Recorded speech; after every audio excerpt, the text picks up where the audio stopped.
Hello everyone, once again. I am Tapinator, and today I will be reading The Lightning Thief by Riordan. An amazing book, and so far we seem to be having a great series going. Let's get started. During third grade, a man with a black trench coat had stalked me on the playground. When the teachers threatened to call the police, he went away growling. But no one believed me when I told them that under his broad-brimmed hat, the man only had one eye, right in the middle of his head. Before that, a really early memory. I was in preschool, and a teacher accidentally put me down for a nap in a cot that a snake had slithered into. My mom screamed when she came to pick me up and found me playing with a limp, scaly rope I'd somehow managed to strangle to death with my meaty toddler hands. And every single school, something creepy had happened, something unsafe, and I was forced to move. I knew I should tell my mom about the old ladies of the fruit stand and the stars at the art museum, about the weird hallucination that I had had since my math teacher, that I had slashed my math teacher into dust with a sword. But I couldn't make myself tell her. I had a strange feeling the news could end our trip to Montecu, and I didn't want that. I've tried to keep you as close to me as I can, my mom said. They told me that was a mistake. But there was only one other option, Percy.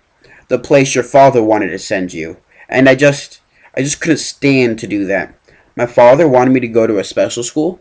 Not a school, she said softly. A summer camp. My head was spinning.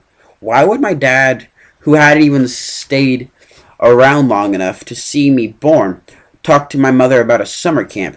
And if it was so important, why hadn't he ever mentioned it before? I'm sorry, Percy, she said, seeing the look in my eyes, but I can't talk about it. I couldn't send you to that place. I mean, it might mean saying goodbye to you for good, but it's only a summer camp. She turned toward the fire, and I knew from her expression that if I asked her any more questions, she would start to cry. That night, I had a vivid dream. It was storming on the beach, and two beautiful animals, a white horse and a golden eagle, were trying to kill each other at the edge of the surf. The eagle swooped down and slashed the horse's muzzle with its huge talons. The horse reared up and kicked the eagle's wing. As they fought, the ground rumbled, and a monstrous voice chuckled somewhere beneath the earth, goading the animals to fight harder. Ooh. I ran toward them, knowing I had to stop them from killing each other. But I was running in slow motion. I knew I'd be too late. I saw the eagle dive down, his beak aimed at the horse's eyes, and I screamed, "No!" I woke with a start. Outside, it really was storming, the kind of storm that cracked trees and blows down houses. There was no horse or eagle on the beach, just lightning making false daylight, and 20-foot waves pounding the dunes like artillery. With the next thunderclap, my mom woke. She sat up, her eyes wide, and said, "Hurricane!" I knew that was crazy. Long Island never sees hurricanes this early in summer, but the ocean seemed to have forgotten. Over the roar of the wind, I heard a distant bellow, an angry, tortured sound that made my hair stand on end. Then a much closer noise, like mallets in the sand.